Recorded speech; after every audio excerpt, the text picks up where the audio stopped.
लोकसभा चुनाव 2024 का काउंटडाउन शुरू हो गया है। उधर सत्ताधारी एनडीए तो इधर विपक्षी गठबंधन इंडिया, दोनों एड़ी चोटी का जोर लगाए हुए हैं। इसी क्रम में आज एक अहम बैठक होने वाली है।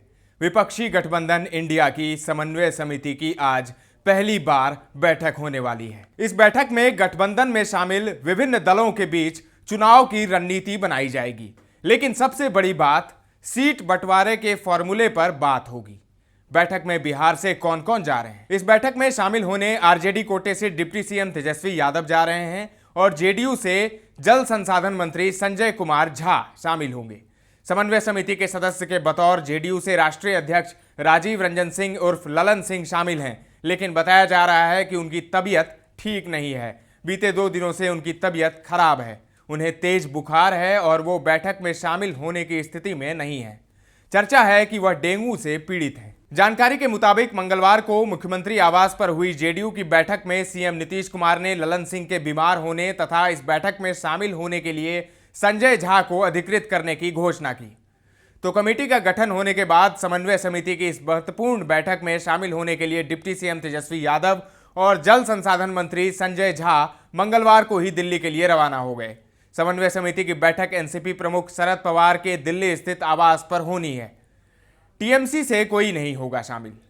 इंडिया गठबंधन की यह बैठक काफी अहम है क्योंकि इसमें सीट बंटवारे पर चर्चा होने की पूरी संभावना है। साथ ही चुनाव रणनीति, अभियान और रैलियों को अंतिम रूप दिया जाएगा।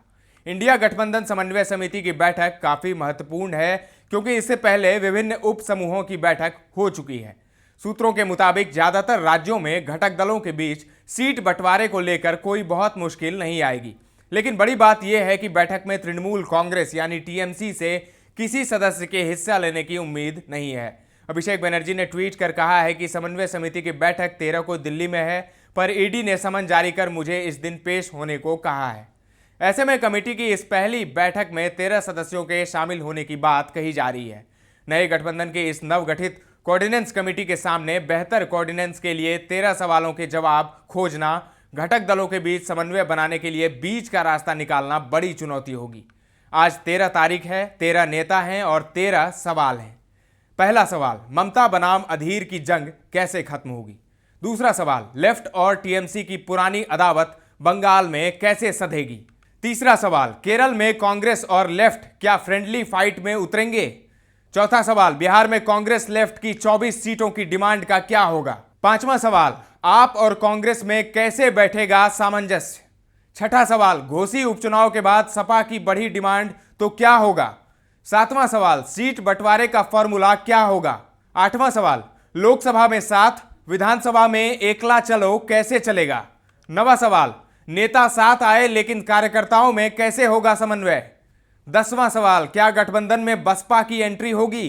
11वां सवाल, हरियाणा में आईएनएलडी आई तो कुर्बानी कौन देगा? 12वां सवाल, सनातन जैसे मुद्दों पर बयानबाजी कैसे रुकेगी?